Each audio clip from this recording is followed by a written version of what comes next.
Alors, dans cette vidéo, on va réviser ensemble l'épreuve de compréhension écrite de l'examen TEF. Okay? So, only the reading part of the TEF exam. Il va y avoir 4 sections d'exercices, okay? 4 kind of exercises, 4 sections, and in each section, you will have exercises of different levels, okay? Au total, il va y avoir 6 différents niveaux, 6 different levels. Niveau 0 et niveau 1, they match the A1 French level, A1. Niveau 2, A2. Niveau 3, B1. Niveau 4, B2. Niveau 5, C1. Niveau 6, C2. Ok? C'est parti. On commence. We start avec section A. Identifier un document authentique court. Pancarte, panneaux, petites annonces, notices, courriels, cartes postales, faire-part, etc. So you have to understand and to identify a very short document. Ok? Niveau 0, 1 et 2. C'est parti. Compréhension écrite, section A, niveau 0. Every time I will show you the slide, you can pause the video, try to answer by yourself, and then I give you the solution. Où peut-on lire ce message? Dans une maison, sur Internet, sur une lettre, dans un train. Montréal, prévision pour le samedi 14 avril, ensoleillé, max 16 degrés, min 5 degrés. Ok? So this is a weather prediction, right? C'est pour la météo. This is for the weather. Would you read this dans une maison, in a house? No, right? Makes no sense. Sur une lettre, in a letter, makes no sense. Dans un train, in a train, makes no sense. Sur Internet, oui, c'est possible. It's possible, right? You could read this basically in a newspaper or on the internet, basically, like logically, ok? Donc ici, sur Internet is the only answer that makes sense. C'est bien. C'est bon? Où peut-on trouver cette inscription? Where can you find this piece of document, basically? Laver à la main à l'eau froide. Sur un médicament, sur un vêtement, sur un mur, sur une voiture. So here the only answer that makes sense is sur un vêtement. Laver, to wash, à la main, to wash by hand, à l'eau froide, with cold water. Okay? This is the kind of small... This is in French, we call this une étiquette. Une étiquette. This is the thing that is on your clothing to tell you if you can wash it, how many degrees can you wash it, should you put it in the dryer or you cannot, this kind of stuff. Ok? Donc c'est sur un vêtement. C'est bon? Bonjour, je m'appelle Gabin, je suis né à 8h30 le 25 mars 2005. Mes parents Jean-Luc et Anne sont fous de joie. Ce document est un faire-part, une invitation, une carte de visite ou une petite annonce. Here, you have to know the word faire-part, which is not very common, but you have to know it. This is the point of the exercise. Ce document, this document is un faire-part. Un faire-part is when you send something to people by mail, usually to tell them that your child is born. Sometimes you can also send this kind of document to tell people that someone in your family died. Okay? But here, c'est un faire-part de naissance. This is a faire-part to warn people about the birth of your child. You can see this because the child is named Gabin, and usually, so I know it looks a bit cringy, but usually people, they write it as if it had been written by the baby himself, you know?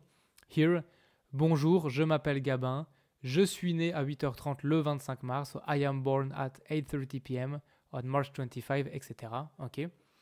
And so this is a piece of, this is like a letter that you send to your friends to tell them that your child is born. Une invitation, bah non, There's no invitation here.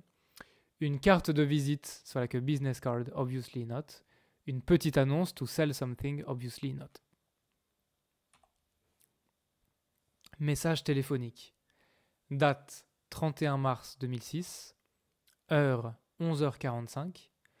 Pour Madame Dominique Chevalier. De Monsieur Claude Barthélémy.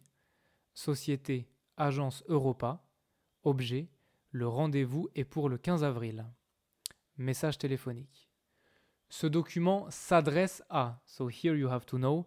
S'adresser à. This means this document is addressed to. This document is for. Okay. Here, c'est pour Madame Dominique Chevalier. Donc à Madame Chevalier. Okay. Ce document s'adresse à Madame Chevalier. C'est pour Madame Chevalier. Il est écrit par Monsieur Claude Barthélémy. C'est de Monsieur Claude Barthélémy. Ok.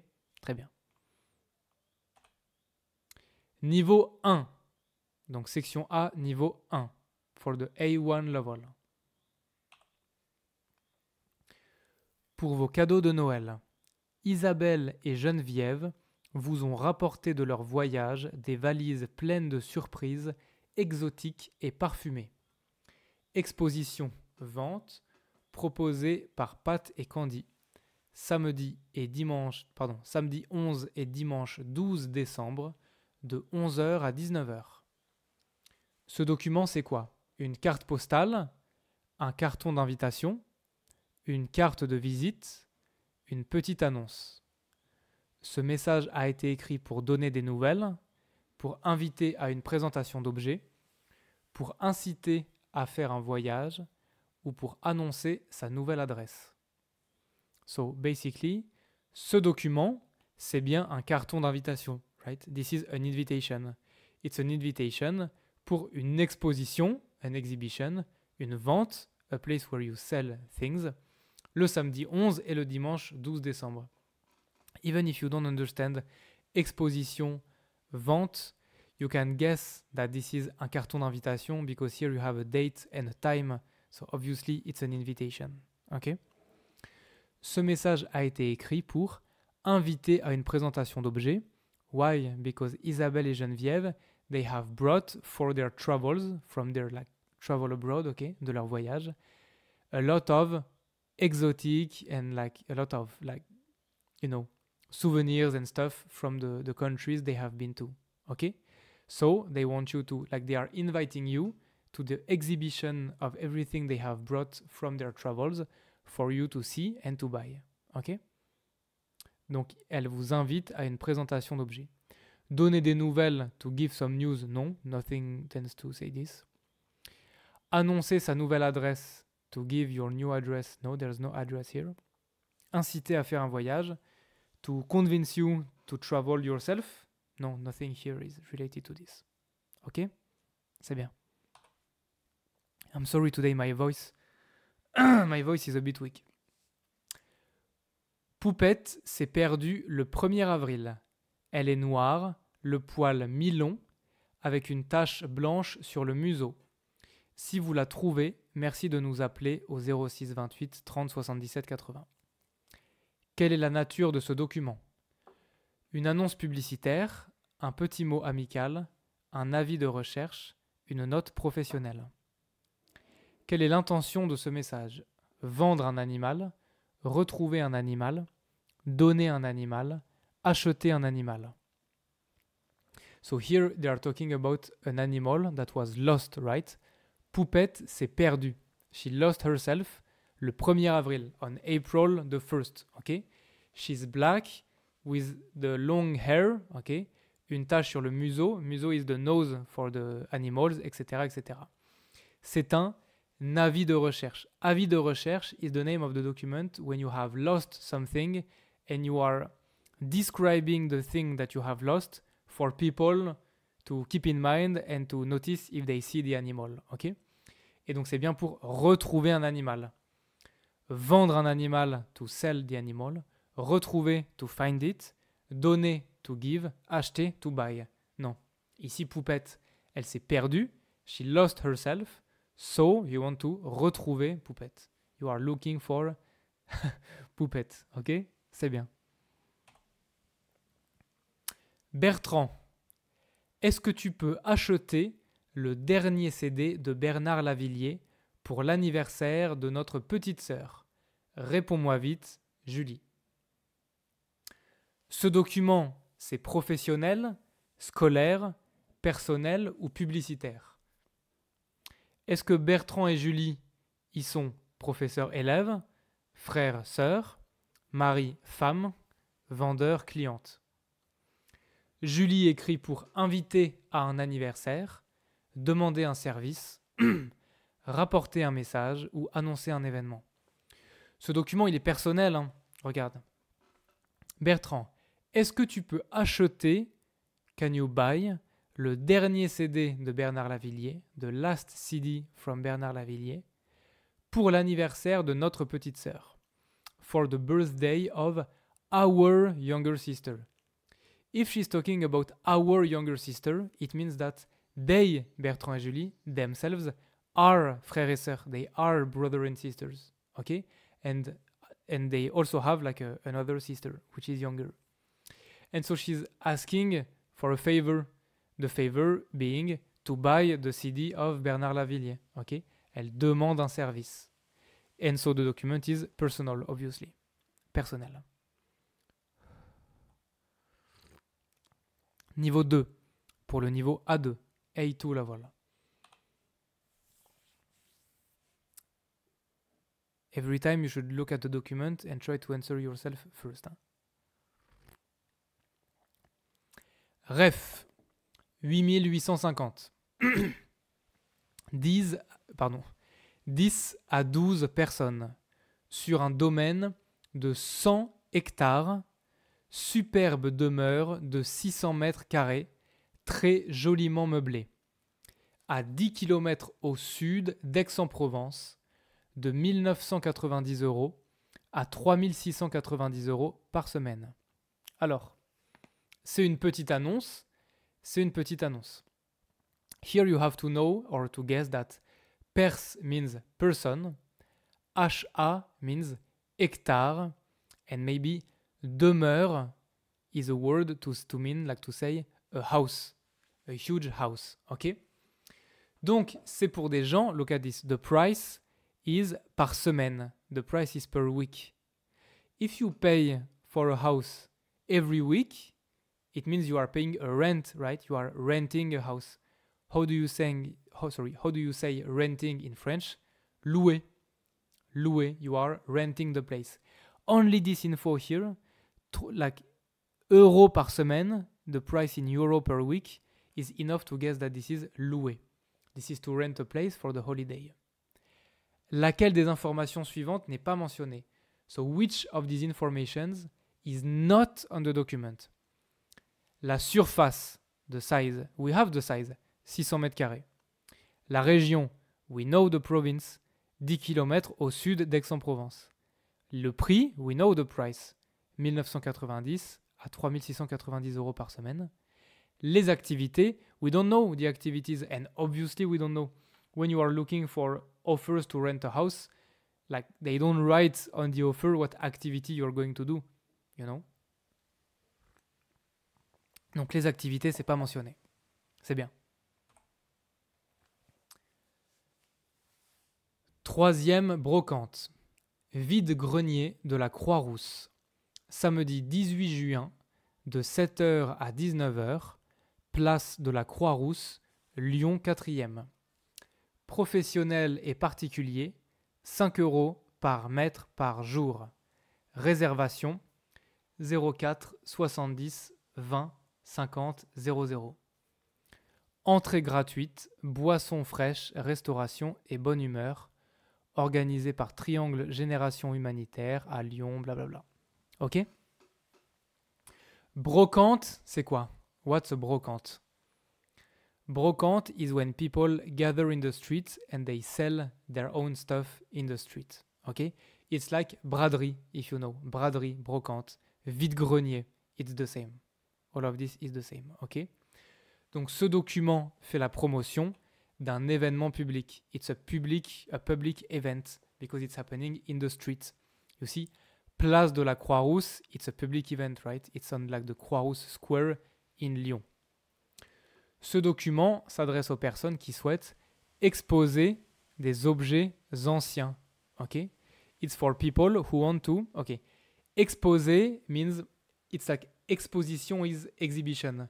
It's when you display stuff to show to other people. Okay? Here, this is exactly the purpose of a brocante. You are exposing, you are displaying old school objects that were in your house in order to sell them. Okay? Donc c'est bien pour exposer des objets anciens. Adhérer à une association humanitaire, non.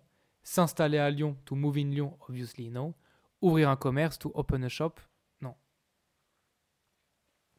L'objectif du document, the objective of the document, so this is like a flyer that people would give you in the street, c'est bien de prévenir les habitants. It's to warn the people of Lyon that this vide-grenier, this brocante, will happen on samedi 18 juin de 7h à 19h, place de la Croix-Rousse. Ok? C'est bien. De Virginie Belair, reçu le 25 mai 2005 à Suzy, Catherine, Isabelle, Élodie et Geneviève. Objet, si vous voulez me voir. Je serai à la galerie les 4, 5, 6, 7 de 14 à 19h et le 8 jusqu'à 16h. Après, je repars dans ma province et mes copines assureront les permanences. Je serai là aussi au vernissage, bien sûr. J'aurai plaisir à vous revoir. Plein de bises, Virginie. So this is an email from Virginie to her friends, right?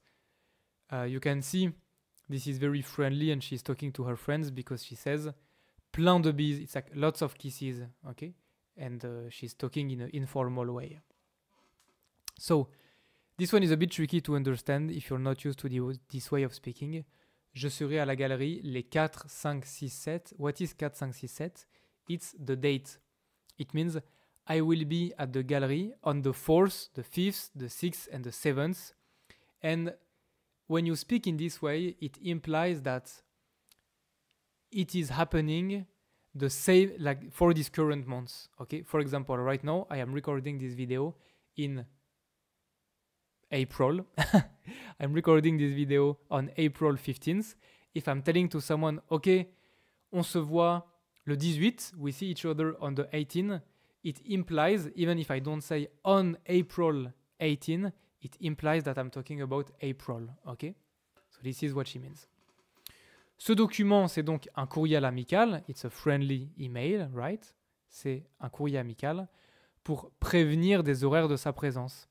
She is indicating the time at which she will be available, les horaires de sa présence, which are, well, from the 4th to the 7th of months X, maybe June, May, I don't know, from 2 p.m. to 7 p.m. and on the 8th up to 4 p.m. OK? Et ce message s'adresse à des amis. It is for her friends, right? Because she's talking in an informal way. And at the end, she says, plein de bises, lots of kisses. So she's talking to her friends, des amis. Très bien. Cher cousin, on pense bien à toi sous le soleil de Martinique, les pieds dans l'eau turquoise et le verre de Tiponche à la main. Gros bisous, Clem et Gaëtan.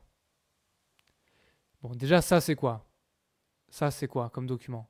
I think it's very easy. Hein. C'est une carte postale, a postcard, right? Une carte postale. You can see because there's the stamp here to post it. And here you have the address of the people they are writing to. 17 route des Moules. Ok. Donc ouais, c'est une carte postale. Ce message s'adresse à la famille. Bah oui, cher cousin. It's like dear cousin. Cher cousin, c'est la famille. Hein. This is family. Et c'est bien pour donner des nouvelles. It's just to give some news. Right? To give some news. We're thinking about you under the sun of Martinique. The feet in the turquoise water. And the tea punch. Punch is the alcohol. À la main. And we're drinking some tea punch. Ok? Very easy, I think, this one. C'est bon? C'est bien. Maintenant, section B. Comprendre en détail un document plus long. So now we are going to see longer documents, okay, which will be either like movie reviews, newspaper articles, some data chart, this kind of stuff. This is the only section that will go up to level 6 for the C1, C2 level. So this is really advanced. I mean, level 5 and 6 are really, really advanced. Let's go. Section B, niveau 2, pour le niveau A2. So here is the document. You can pause here, look at it. Ça, c'est les questions. Here are the questions. You can pause here, look at it. C'est bon? Alors, comment paient les Français? How are French people paying? So this will be a chart of how the French people are paying. 29,161 millions de paiements en moyenne sont effectués chaque jour. So on average, you have around 30 millions of payments done every day in France. And this is telling you how are people paying. Okay? Depending on, like in parentheses here, they write what is the average amount of money that people pay by this way of paying. Par exemple, paiement par carte bancaire, we can see the number one most popular way of paying. Okay? Il y a 10 millions out of 30 millions, 10 millions are by credit card, carte bancaire, and the average amount spent is 46 euros. 46 euros, ok?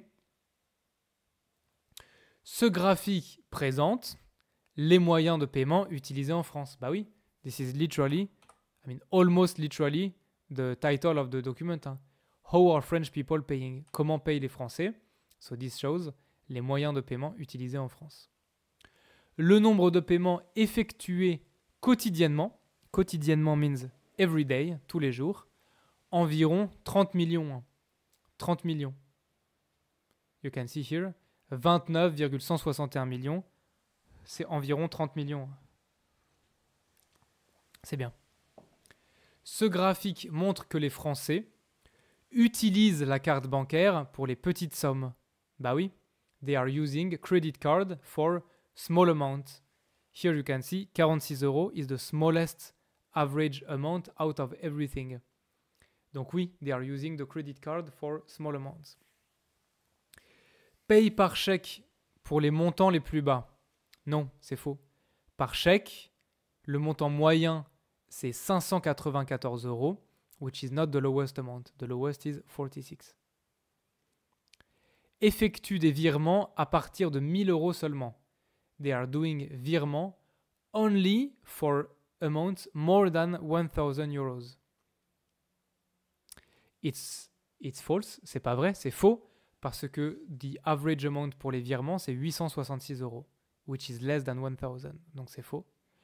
Font moins d'opérations de virements que de prélèvements. So there are less virements than prélèvements, which is wrong. Prélèvements, il y en a 4 millions, enfin 4,34 millions. Virements, il y en a 4,6 millions. So actually, there are more virements than prélèvements. Ok? C'est bien. Comparaison. Oh, sorry. This is the document. Ouais, this is the document. Ça, c'est les questions. These are the questions. You can pause here, look at the document. Pause here, look at the questions. And try to do it yourself. Comparaison en euros par litre du prix de l'eau en bouteille et du gazole. So here you have les pays and the cities, donc Brésil, Japon, Canada, etc. Les pays. Ici, you have le prix de l'eau en bouteille, the price of the bottled water, and here the price of the gazole. Gazole is the oil you put in the car. Le prix du gazole. Ok? À chaque fois en euros par litre. Quelle phrase résume le mieux ce document? Bah, l'eau reste en général moins chère que le gazole. So, in general, water is cheaper than gazole. C'est vrai, hein? In general, l'eau, c'est moins cher que le gazole. Ici, here it's more expensive. Here it's less, less, same, same, less, less, less, less, less, and less. So, in general, it is less expensive than gazole. OK? Très bien. Le pays où le gazole est le plus cher... Oh, sorry. Here is... You have a lot of sentences. Only one is wrong. Only one. Which one? OK. Dans 2 pays, le prix de l'eau et du gazole est identique. So the price is the same in 2 countries. C'est vrai. Regarde. États-Unis, 0,404. Colombie, 0,32. In 2 countries, the price is the same. C'est vrai. L'eau est plus chère que le gazole. Only in Brazil. Only in Brazil, water is more expensive than gazole. Brésil, l'eau plus chère que le gazole, ok. Donc c'est vrai. It's true. Every other country, the water is never more expensive than gazole. Donc c'est vrai. Au Sénégal, le gazole coûte presque 2 fois plus cher que l'eau. Sénégal, presque 2 fois plus cher que l'eau. Yeah, it's true. Gazole is almost twice as expensive. C'est vrai. So only one is wrong, only one is false. Le pays où le gazole est le plus cher, c'est le Japon. Is Japan here, most expensive. Est aussi, is also the one where l'eau est la moins chère. The water is the cheaper. Which is not true because the cheapest water is France. So, highest price gazole is 1,12 €. Lowest price water is France, 0,12. So, ça c'est faux. Le pays où la différence de prix entre l'eau et le gazole est la plus grande est la France. The country where the difference is the highest is France. France has the biggest gap between price of gazole and price of water. Ok? C'est bien. Maintenant, section B, niveau 3. Niveau 3 pour le niveau B1.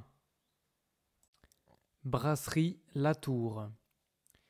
18 huîtres de Saint-Vaast plus un verre de muscadet, 9,90 €, d'autres plats à la carte. N'hésitez pas à nous consulter. Service continu de 12 h à minuit, de midi à minuit. Ok ? Cette brasserie propose une formule qui permet de déguster des fruits de mer, ouais. Fruits de mer, c'est quoi? Fruits de mer, seafood. Huîtres, c'est quoi? C'est des fruits de mer, ouais. Des huîtres, c'est des fruits de mer.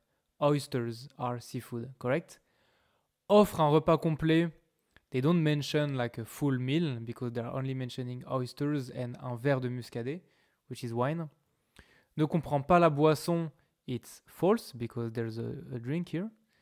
Est servi au déjeuner seulement. Non, parce que c'est de midi à minuit, donc c'est pas seulement le déjeuner.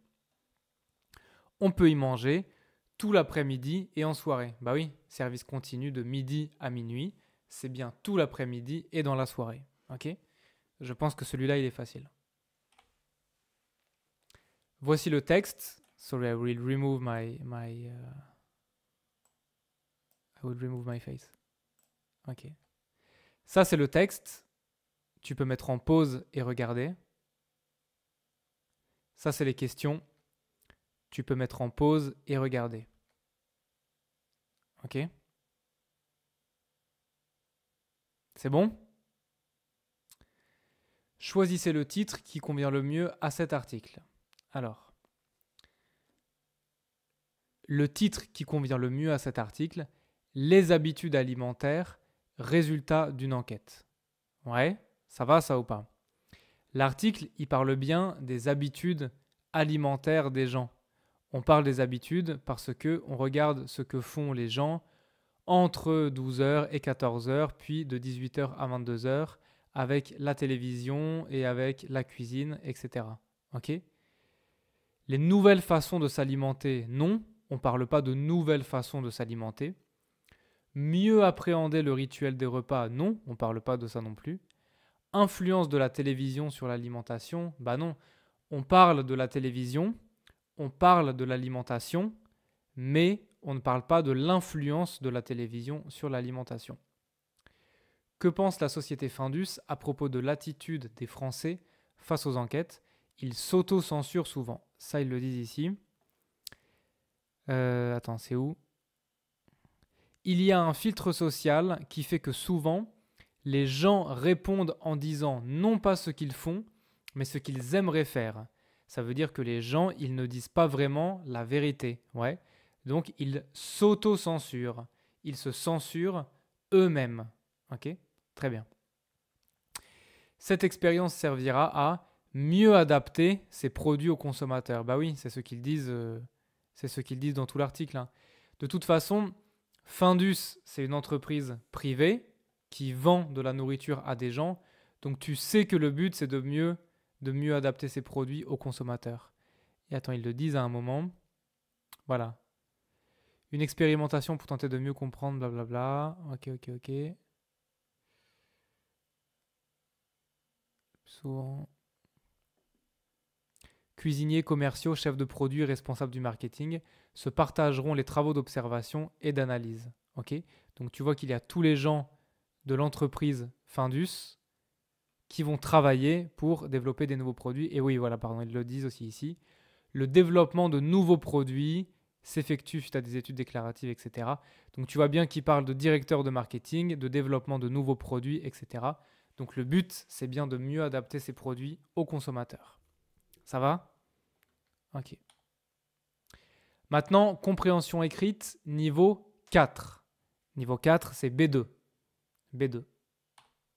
Ça, c'est le texte. Tu peux mettre en pause et lire. Ça, c'est les questions. Tu peux mettre en pause et répondre. C'est bon? Si c'est bon, alors c'est parti. De quel type de document s'agit-il? Il s'agit d'un témoignage publié dans un journal. Ouais, c'est bien un témoignage. J'explique pas, mais tu vois bien ici que c'est un témoignage. C'est quelqu'un qui raconte un peu sa vie. C'est pas une lettre, parce que ça ressemble pas du tout à une lettre. C'est pas un extrait de roman, parce qu'on voit ici Nicolas Viennot, 23 ans, a un frère de 15 ans, etc. C'est vraiment la mise en page, c'est la mise en forme d'un journal. Et une réponse d'un psychologue, non, c'est pas du tout une réponse d'un psychologue. Non, c'est bien un témoignage de quelqu'un qui a un frère handicapé.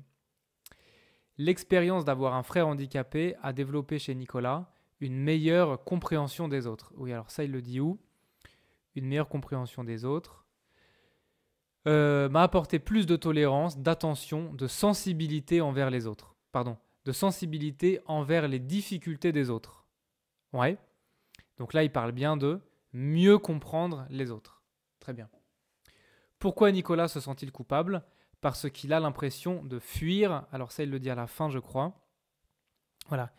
Il m'est cependant toujours difficile de lutter contre ce sentiment de culpabilité, cette sensation de me défiler, parce que mes parents doivent assumer tous les jours le handicap, alors que moi, je fais ma vie ailleurs.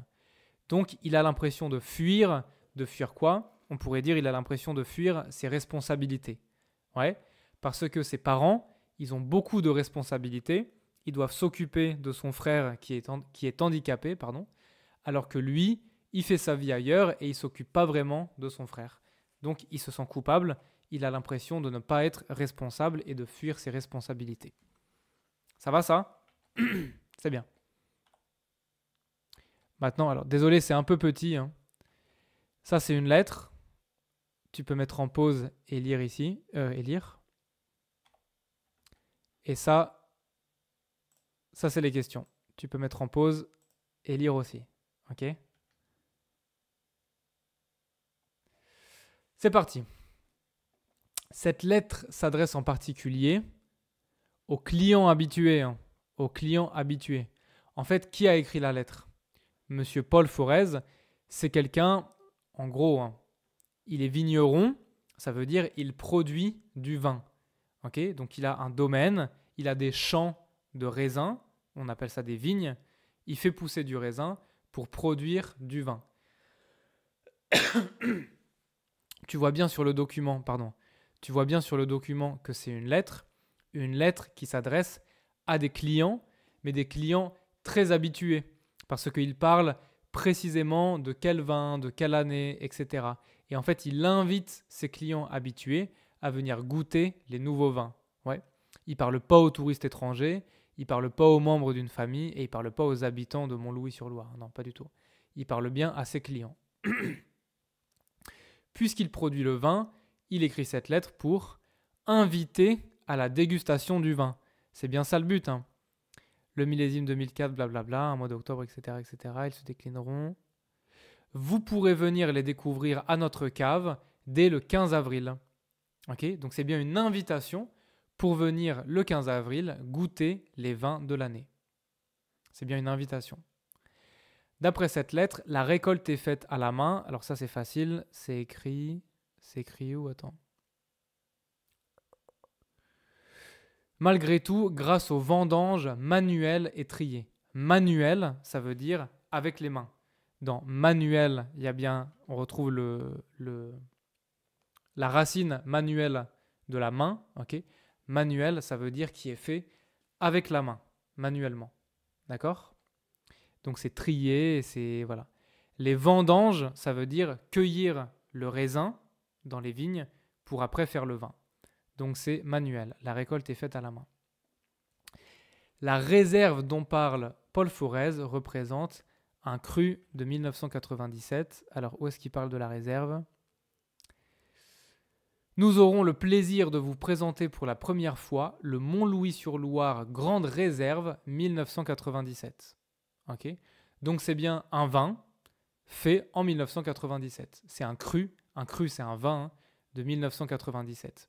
Attention, les vignes, elles ont été plantées dans les années 1910, mais c'est juste à la base, elles ont été plantées dans les années 1910. Aujourd'hui, c'est bien un cru de 1997. C'est ce qui est écrit ici. C'est bien. Ça va ça?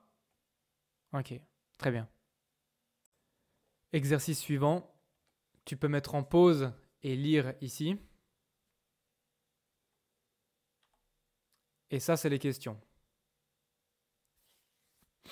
C'est bon? C'est parti. Pourquoi l'eau sera-t-elle un enjeu majeur du XXIe siècle? Ok. Parce que cette ressource n'est pas infinie et que la population ne cesse d'augmenter. Ouais, c'est bien ici. Hein.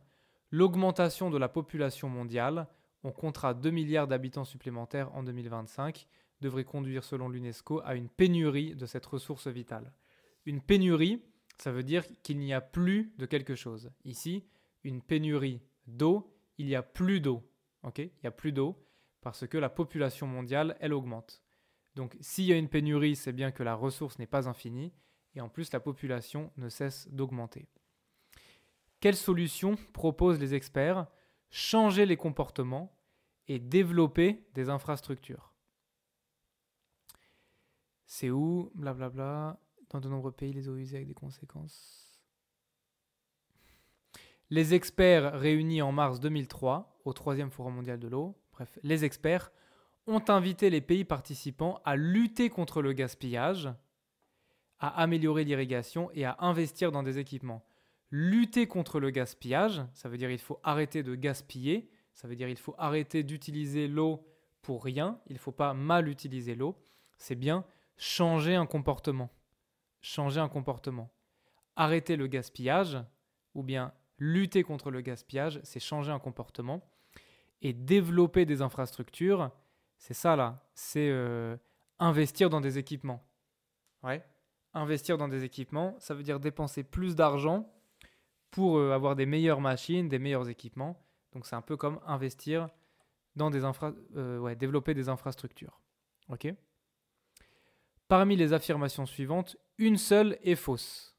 Donc il y a une phrase qui est fausse. Des barrages sont construits pour traiter les eaux usées. Bah oui, c'est pas pareil, hein, regarde. Certains pays envisagent la construction de barrages, l'aménagement de fleuves, ou le dessalement des eaux saumâtres et salées. Un barrage, c'est bien ce qui sert à couper l'eau, à arrêter l'eau et à la garder à un endroit. Mais un barrage, ça ne traite pas les eaux usées. Tu peux aller chercher sur Internet si tu veux. Pour traiter les eaux usées, c'est des stations d'épuration pour nettoyer l'eau. Un barrage, c'est pour arrêter l'eau, mais ce n'est pas pour nettoyer l'eau. Donc oui, il faut construire des barrages. Oui, il faut traiter les eaux usées. Mais ce n'est pas les barrages qui sont construits pour traiter les eaux usées. Ok ? C'est deux choses différentes. Donc c'est faux. Ça va ? C'est bien. Niveau 5, c'est le niveau C1.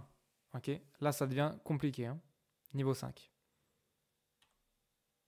Ça, c'est le texte. Tu peux mettre en pause ici. Ça, c'est les questions. Tu peux mettre en pause ici et regarder. Et moi, je peux remettre ma tête. C'est bon ? Vas-y. Que signifie le titre de cet article ? Le titre, c'est quoi ? C'est « Faut-il avoir une dent contre les gommes ?» Bon, les gommes, c'est une manière de dire les chewing-gums. Okay ? Les chewing-gums. C'est ce qu'on voit ici. Hein. Les chewing-gums, pardon. Avoir une dent contre quelque chose, c'est une expression. Avoir une dent contre quelque chose, ça veut dire, en gros, on n'aime pas. Imagine par exemple que ma sœur, elle est mariée à un homme et que je l'aime pas, je pense qu'il est pas bien, je peux dire j'ai une dent contre le mari de ma sœur. Ok ? Bon, c'est juste un exemple, ok ? Donc, faut-il avoir une dent contre les gommes ? C'est un peu comme si on disait gomme et dents font-ils bon ménage ? Faire bon ménage, ça veut dire que les deux vont bien ensemble. Par exemple, si j'aime bien le mari de ma sœur, je pense que c'est quelqu'un de très bien, de très poli, respectueux, gentil, etc. Je peux dire, ah bah oui, lui et moi, on fait bon ménage, on s'entend bien, on est très amis, ok ? Donc, gomme et dents font-ils bon ménage ? Est-ce que les chewing-gums et les dents, ça va bien ensemble ou est-ce que ça fait des problèmes ? C'est pareil que, faut-il avoir une dent contre les gommes ? Est-ce que c'est bien ? Est-ce qu'il faut s'en inquiéter ? Ou est-ce que c'est pas grave ? C'est ça la question. Toutes les autres réponses, c'est n'importe quoi un peu. Alors, parmi ces arguments publicitaires, un seul n'est pas utilisé par les marques de gomme. Lequel ? Le chewing-gum calme les douleurs dentaires. Il n'en parle pas. Il parle de se détendre. Il en parle avec les acteurs, je crois, non ? Il dit, attends.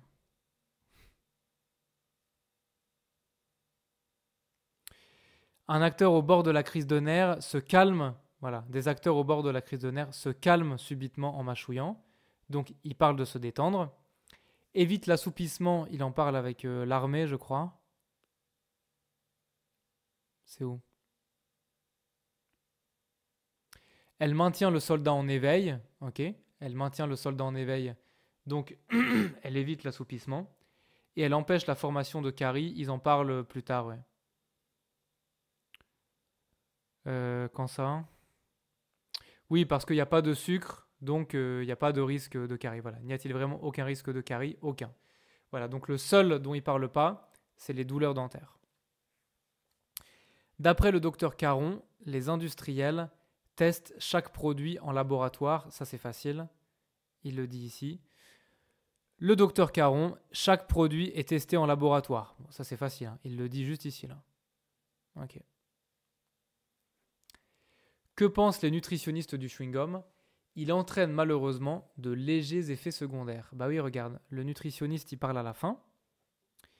Les nutritionnistes sont plus réservés. Pendant la mastication, on avale beaucoup d'air, ce qui provoque des ballonnements et des crises d'aérophagie. Ok ? Donc, les ballonnements et les crises d'aérophagie, c'est bien des légers effets secondaires. Ça veut dire que c'est pas voulu, c'est pas très bien, mais en même temps, c'est léger, c'est pas très grave. Ok ? Donc, ça provoque, ça entraîne de légers effets secondaires. Le ballonnement et l'aérophagie. Ça va ? C'est bien. On continue. Ça, c'est le texte. Tu peux mettre en pause et lire ici. Ça, c'est les questions. Tu peux mettre en pause et lire ici. C'est bon ? Si c'est bon, alors c'est parti. Le film de Robin Campillo appartient à quel genre ? horreur, drame, fantastique, science-fiction. C'est du fantastique, hein. Horreur, c'est comme les films d'horreur, ça veut dire ça fait peur. Ici, il y a des morts vivants, enfin il y a des gens qui sont morts et qui reviennent à la vie, mais c'est pas un film d'horreur parce que ça parle de la vie quotidienne des gens, ok? Donc c'est bien fantastique. Pourquoi? En vrai, c'est aussi un peu un drame, mais c'est quand même plus fantastique. Fantastique, c'est un genre de livre ou de film qui veut dire que la vie se passe normalement, mais tout à coup, il se passe quelque chose de bizarre, de surnaturel. Par exemple, la vie, elle se passe normalement, et tout à coup, les gens qui sont morts, ils redeviennent vivants. Ça, c'est du fantastique. Ok? C'est le nom du genre. Quelle phrase résume le mieux l'histoire? Des personnes mortes reprennent la vie là où ils l'avaient laissée. C'est exactement ça, hein. C'est exactement ça qui se dégage de tout l'article. Des revenants décident de fonder une nouvelle ville, c'est n'importe quoi. Des morts-vivants se révoltent dans un cimetière, c'est n'importe quoi. Des habitants décident de participer à une farce macabre, donc à une blague, c'est n'importe quoi, hein. C'est bien des gens qui sont morts, tu vois, regarde.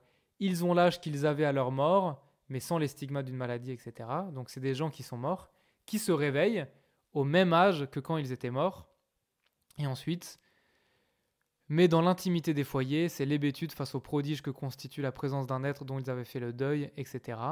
Donc c'est bien ça, hein. C'est bien des personnes qui sont mortes et qui reprennent la vie là où ils l'avaient laissée. Quel sentiment inspire le retour des morts à leurs proches? La stupéfaction, c'est ce qui est écrit ici. L'hébétude. L'hébétude, c'est comme la stupéfaction, hein. C'est exactement ça. Ok? D'après cette critique, le cinéaste n'a pas su choisir une idée phare pour guider l'intrigue. Ils le disent à la fin.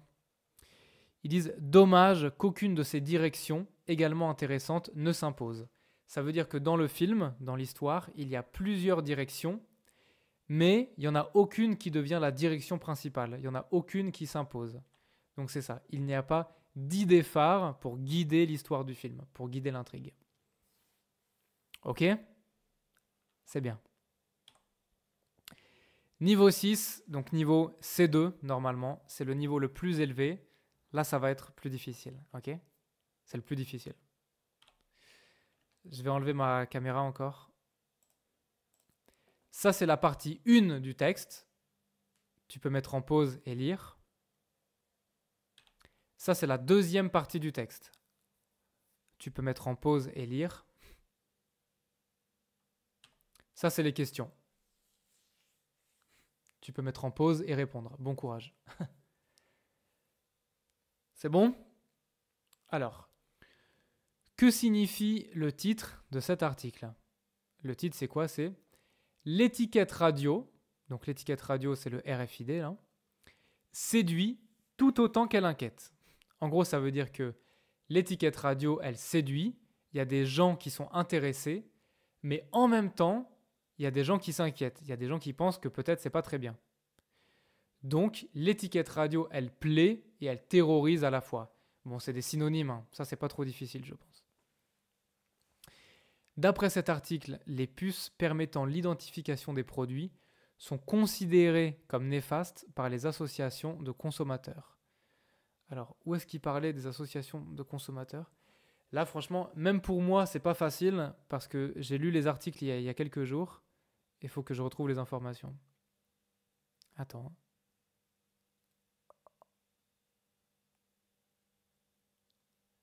C'est où les associations de consommateurs?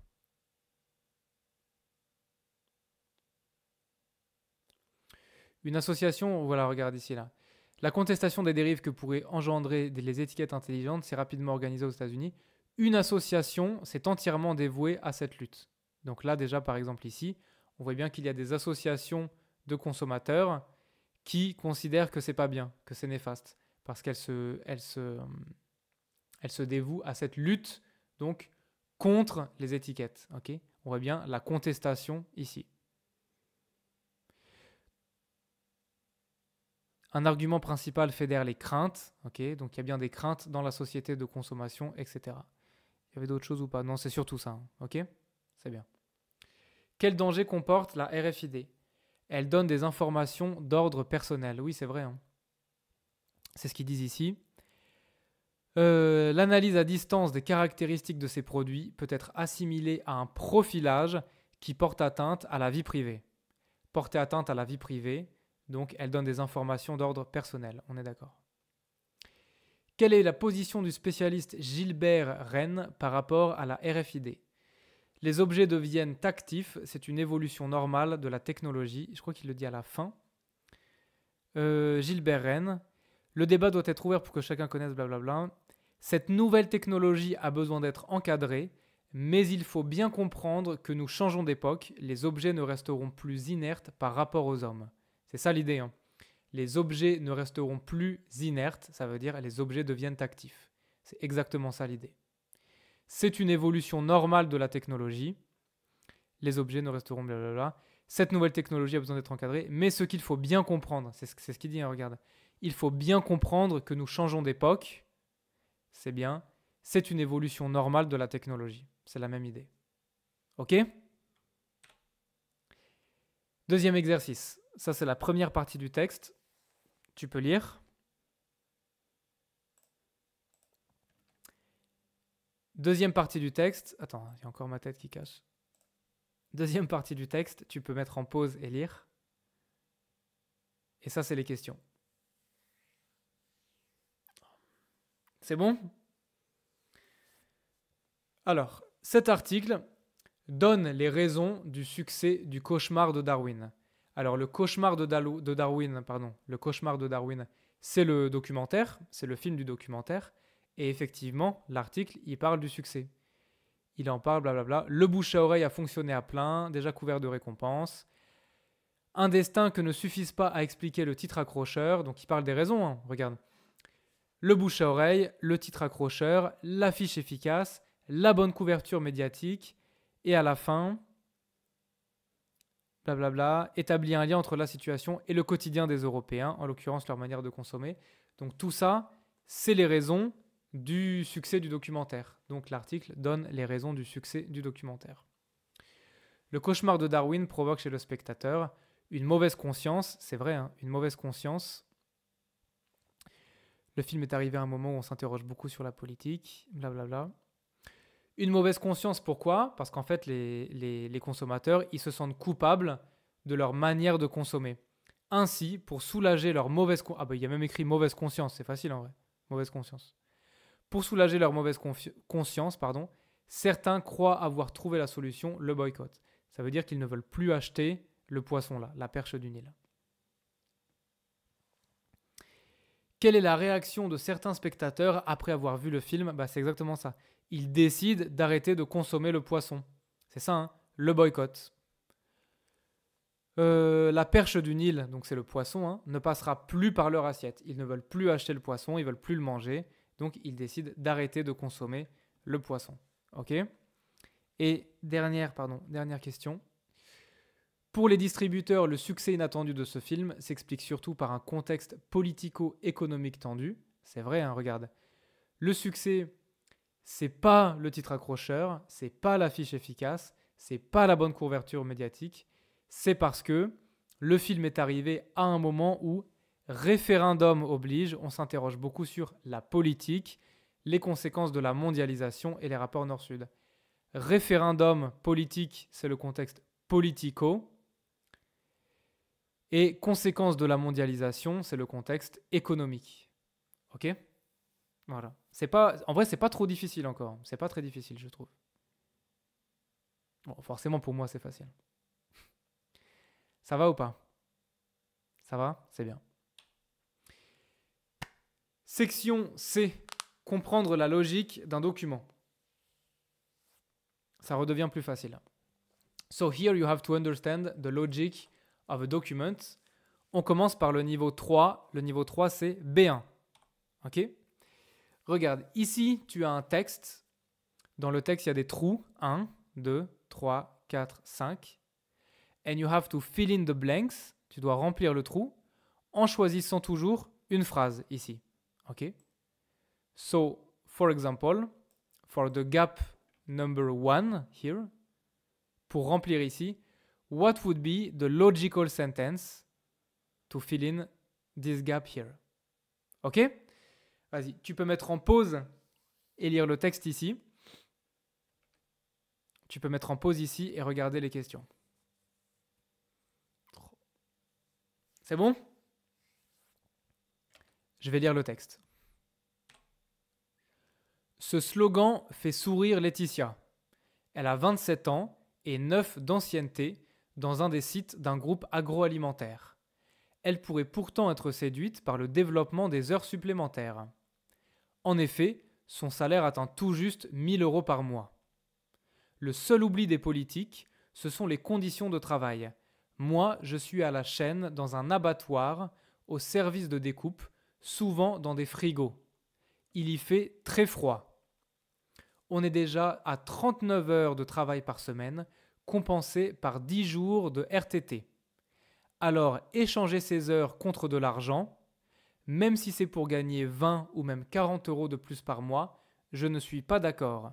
Je préfère garder du temps libre pour me reposer, sinon je payerai physiquement. Beaucoup de gens ne se rendent pas compte du travail qu'on fait. C'est très dur. Tu entends que you can hear that the text I just read is perfectly logical, okay? Here you are introducing Laetitia. Ce slogan fait sourire Laetitia. Le slogan c'est travailler plus pour gagner plus. After introducing her name, we say her age, okay? Then we talk about les heures supplémentaires, okay? En effet, we talk about the money, her salary. Frigo, il y fait très froid. 10 jours de RTT. So RTT is like paid leaves, okay? Échanger ses heures contre de l'argent. And the work she does is very hard, okay? She would rather rest, se reposer, because if she didn't, she would pay it physically. So everything I read is very logical, all right? I let you convince yourself that other sentences wouldn't be logical. Section C, niveau 5. Niveau 5, c'est C1. C'est difficile, hein. C1.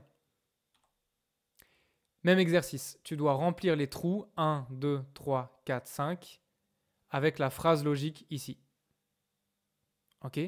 Donc tu dois choisir la bonne phrase qui fait un texte logique. Oh, sorry. I remove my face here. Ok. Tu peux mettre en pause ici. Lire le texte. Tu peux mettre en pause ici et regarder les phrases. C'est bon? Si c'est bon, je vais lire le texte. So, I don't really explain why you have to put this sentence. J'explique pas vraiment pourquoi tu dois mettre cette phrase, mais je vais lire le texte et tu vas comprendre que ce que je lis, c'est un texte logique et que les phrases, elles s'enchaînent de manière logique. Aujourd'hui, le lave-linge s'est installé dans toutes les familles et personne n'oserait contester son utilité. Cependant, quelques innovations laissent perplexe. Ainsi en est-il des machines à laver sèche-linge, grosses consommatrices d'électricité et très peu performantes, puisqu'il est souvent nécessaire de renouveler le cycle de séchage. De même, la fonction pré-lavage est presque toujours superflue. Les lessives modernes et les nouvelles techniques de lavage suffisent à vous procurer un linge parfaitement propre et vous épargnerez 15% d'énergie. Des petits trucs peuvent aussi réduire votre budget linge. Pensez par exemple à remplir toujours complètement vos machines, sinon utilisez la touche demi-charge, vous économiserez ainsi 50% d'eau. Il existe aussi des petites balles en caoutchouc qui reproduisent l'effet de l'ancien battoir à linge que nos grands-mères utilisaient. Quant aux lessives, privilégiez celles ne contenant pas de phosphate qui asphyxient les cours d'eau par la prolifération d'algues. J'ai l'impression d'utiliser 100% des capacités de mon cerveau quand je lis en jonglant entre les deux entre les deux slides. Ça va ou pas? C'est bien. Compréhension écrite, maintenant section C, niveau 1, ça redevient facile, ok? So back to level 1 for the A1 level. Here you have 4 sentences. You have to put them into a logical order, okay? To make a logical text. So you have to tell which order is the most logical. C'est bon? C'est parti. Je suis en vacances à Bruxelles. Cette ville est très belle. J'habite dans le centre avec Corinne. On visite les musées ensemble. Okay? I would say that first of all, cette ville est très belle. When you say cette ville, this city, obviously one have to be after number 3. It cannot be before 3. Would make no sense. All right? So it can be A, C, or D, because one have to be after C.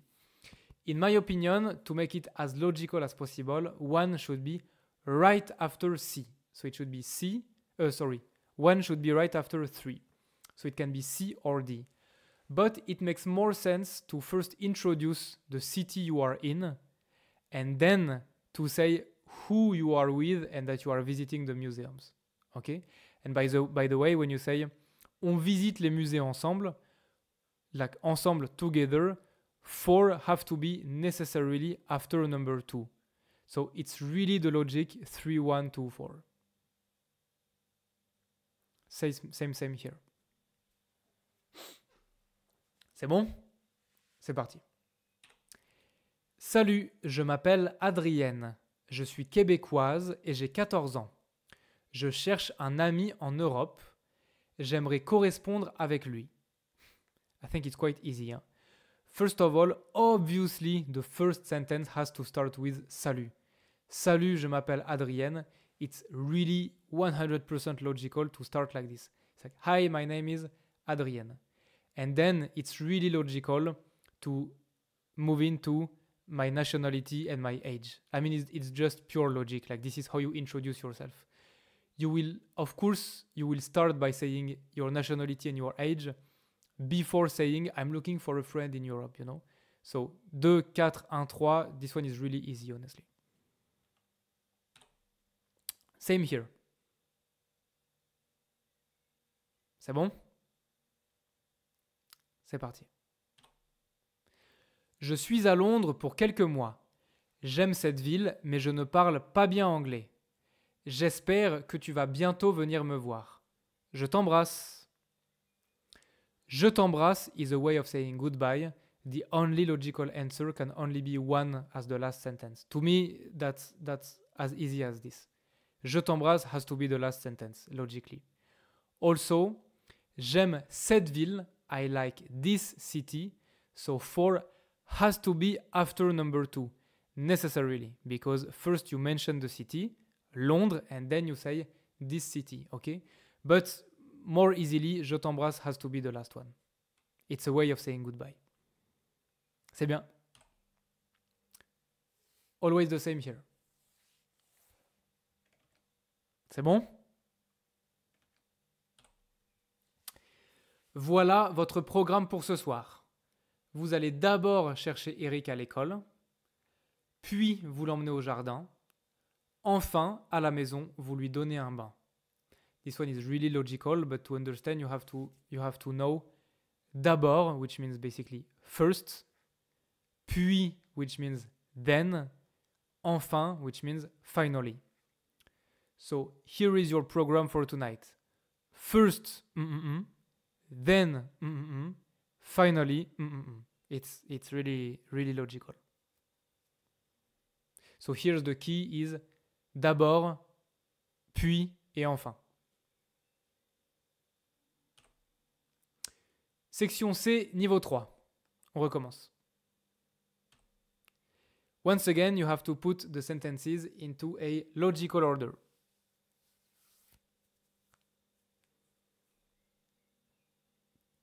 Ok, c'est bon? C'est parti. Coupez le pain en tranches et faites-le griller. Pelez les gousses d'ail et frottez les tranches de pain grillé. Déposez dessus une cuillerée de brandade de morue et passez-les au four. Saupoudrez les toasts de paprika et servez chaud. There are a few ways to understand the logic here. To me, the easiest one is in the word servez. So obviously, this is a recipe. C'est une recette de cuisine. It's a cooking recipe, right? Servez okay, in a recipe, servir means, okay, you put the food on the table. I'm not sure how to say this one in English. Servir. It's like servir, serve, serveur, like a waiter, you know, like bringing your order, okay? Servir means you arrive at the table and you put the food on the table. So the sentence with servez chaud has to be the last one, necessarily. If not, there's no logic, because it's a recipe. The recipe ends with the instruction how you should serve the plate, the dish, right? Servez chaud. So the last sentence has to be number 2. Then other logic is couper le pain en tranches. So you have to cut the bread into slices. And here, frotter les tranches de pain grillées. Et ici, tu dois le faire griller. So first, you have to griller le pain. You have to cut and toast the bread. And here, you have to reuse the toasted slices of bread. So necessarily, number 1 has to be after number 3. Okay? So it could have been C or D, but number 2 really has to be the last one because you have servé. Okay? Très bien. Sorry, I really want to check something. Servir, ok, so servir, présenter un plat, une boisson, to serve, ok. Okay, to serve something, to serve, okay, to serve then, all right. So you understand the logic. Sorry, I don't like to, I also need to improve my English, my English vocabulary. Ok, same exercise, c'est le même exercice. C'est bon? C'est parti. Suite à l'appel de Madame Ribou, je vous informe que le devoir que vous avez reçu à ce nom est en fait un devoir de grammaire. Cette personne s'est trompée d'étiquette code barre. Merci de nous le faire parvenir le plus rapidement possible. Il sera renvoyé dès réception au professeur correcteur de grammaire. Ok? So first of all, when you have suite à l'appel de Madame Ribou, so here you are introducing Madame Ribou, and then you say cette personne s'est trompée. This person made a mistake. So number 4 has to be before number 1, right? Because first you mention Madame Ribou and then you mention this person. So to me, it's logic that you have number 4 and then number 1. Most logically, right after, like each after the other, okay? So it could be A or B. But it wouldn't make sense to start with 3, obviously, because 3 is merci de nous le faire parvenir le plus rapidement possible. De nous le faire parvenir. What's le? Le is le devoir de grammaire. Okay? Le devoir de grammaire. Le devoir que vous avez reçu. Thank you for sending it back to us as quick as possible. It is le devoir que vous avez reçu. So also number 4 has to be before number 3, necessarily. So like 4, 1, 3 is kind of the logical order here, basically. Okay? 4, 1, 3 is logical. And you have, by the way, 4, 1, 3 on C here, but it really makes no sense to start with 2, number 2. Il sera renvoyé is le devoir, okay? Le devoir. So also number 2 cannot be in the beginning. Donc A is really the only logical one. Okay, same exercise. C'est bon? C'est parti. Dans la pagode du village, les femmes boivent le thé. Ce sont elles qui ont assuré la marche du village pendant la guerre. Leur rôle est si important qu'on les surnomme les généraux de l'intérieur. Ce sont elles, aujourd'hui, qui veillent à la prospérité du village. Okay? So, once again, every sentence is talking about les femmes du village. Okay? So, sentence number 2 is the one where you introduce the women. So, number 2 has to be the first sentence. Oh, like it's necessary. Number 2 has to be the first one. And then, ce sont elles aujourd'hui qui veillent à la prospérité du village. Or, ce sont elles qui ont assuré la marche du village pendant la guerre. Number 1. Leur rôle est si important qu'on les surnomme les généraux de l'intérieur. Okay? It makes more sense to have number 3 after number 1. Because first of all, you explain that they have played a huge role during the war. And then you say, leur rôle est si important. It's like, they are so important. But why are they so important? Because elles ont assuré la marche du village pendant la guerre. So you have to introduce why they are important before saying that they are so important. Okay? So number 1 has to be before number 3. Donc 2, 1, 3 is the logical sequence. Okay? I hope it's not too difficult. Okay, same exercise once again. C'est bon? C'est parti. Le chanteur Amaury poursuit en justice sa maison de disques.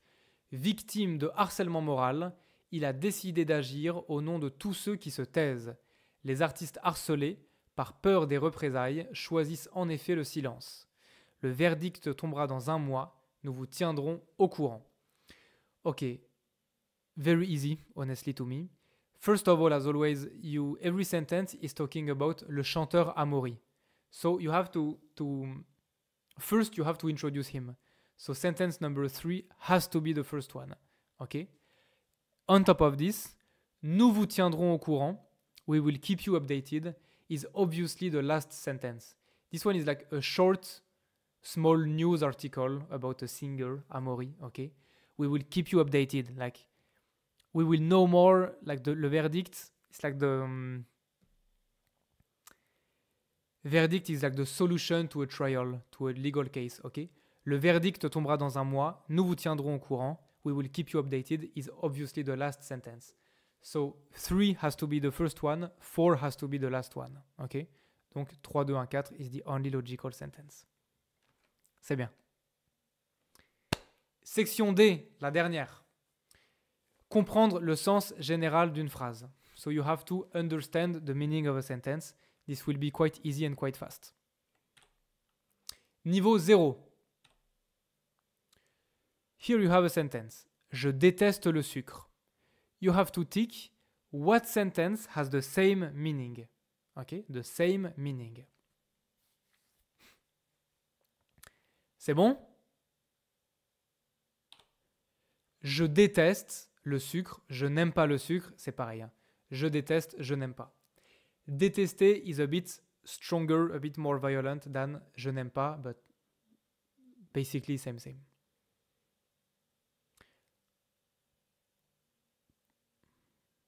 C'est bon?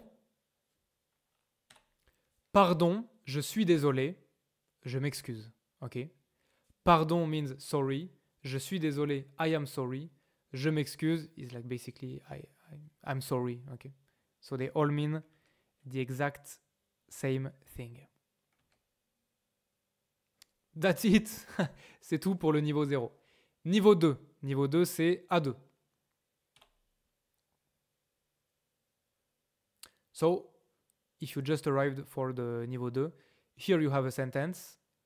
You have to tick the sentence that has the same meaning. Tu dois cocher la phrase qui est pareille. C'est bon?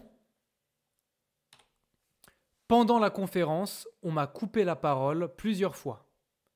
On ne m'a pas toujours laissé finir mes phrases. Same meaning. Couper la parole, it means you're talking, and suddenly someone starts to talk on you. They, even if you're still talking, they start talking, you know. It's like they are cutting your speech. Couper la parole, literally, cut the speech, okay? On m'a coupé la parole plusieurs fois. How you say this one in English, actually?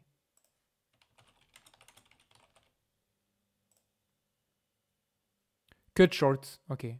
Butt in, interrupt. Yeah, okay, it's like they're interrupting you, okay. Cut short, I don't know this one. Okay? Donc, on ne m'a pas toujours laissé finir mes phrases. Sometimes, I cannot finish my sentences.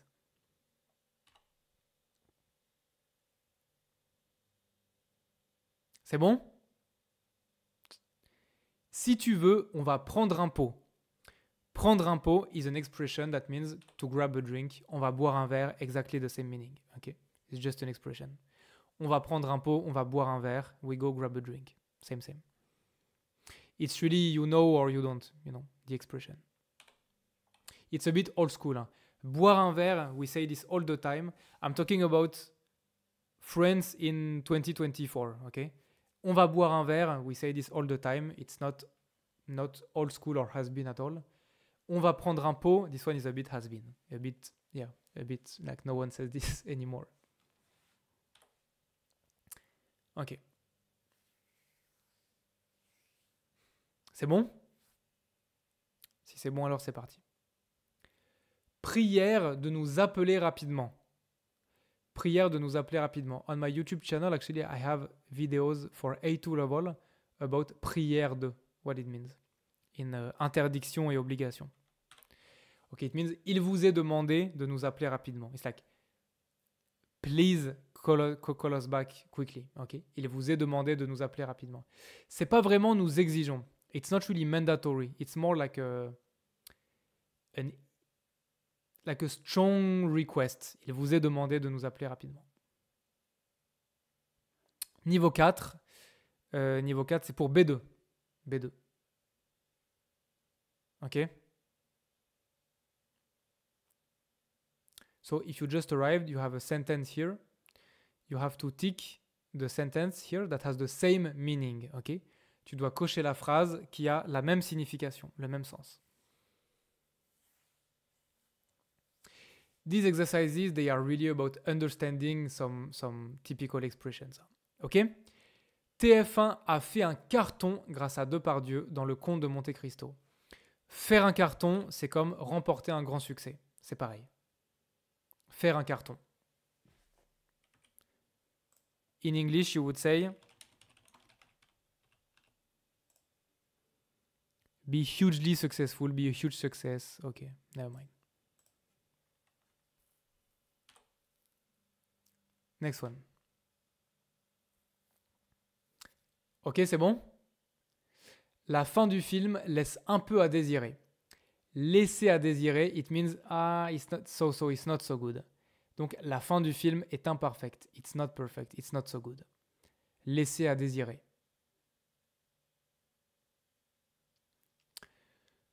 Ok. C'est bon? Vous devez suivre à la lettre les indications notées dans ce manuel.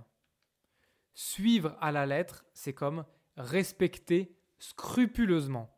So these are difficult words and expressions. I let you go like translate them in your language and find out what meaning is useful for you to keep in mind. Respecter scrupuleusement, ça veut dire respecter de manière très carrée, très stricte. Il faut vraiment bien respecter les indications. Suivre à la lettre, c'est ça que ça veut dire. You have to follow to the letter what you like les indications. Ok. C'est bon? Tant que je serai là, tu ne bougeras pas. Literally, while I will be here, you will not move. Donc, tant que je serai là, aussi longtemps que je resterai là, tu ne bougeras pas, tu ne t'en iras pas. Same meaning. Avant nous, aucun étranger ne s'était aventuré dans ce coin. C'est bon? Pardon. Avant nous, aucun étranger ne s'était aventuré dans ce coin. Donc, personne n'était jamais venu ici avant nous. Ok? Personne n'était jamais venu ici avant nous. Because un seul étranger était venu avant nous, non. Aucun étranger n'avait eu d'aventure, rien à voir. Avant nous, quelqu'un avait déjà eu une aventure. There's nothing. S'aventurer, it's a verb. S'aventurer means to go somewhere, to wander somewhere. It has no, it doesn't mean avoir une aventure. It's different. Donc, personne n'était jamais venu ici avant nous. C'est bien. Okay, I'm really tired actually, so I struggle a bit to be talking after recording the video. My throat is a bit painful because I also have class today, so I talk a lot, and I hope it's not too bothering. I hope this video was helpful for you to study for the exam. Et bon courage pour les révisions. Really, I kind of say this every time, but Good luck for you if you are studying for a TEF exam. I know a lot of people following my videos are studying for TEF exams actually. Planning to go to Canada or to France, you know. Good luck to you, whoever you are. Et peut-être à bientôt. Vas-y, tchuss.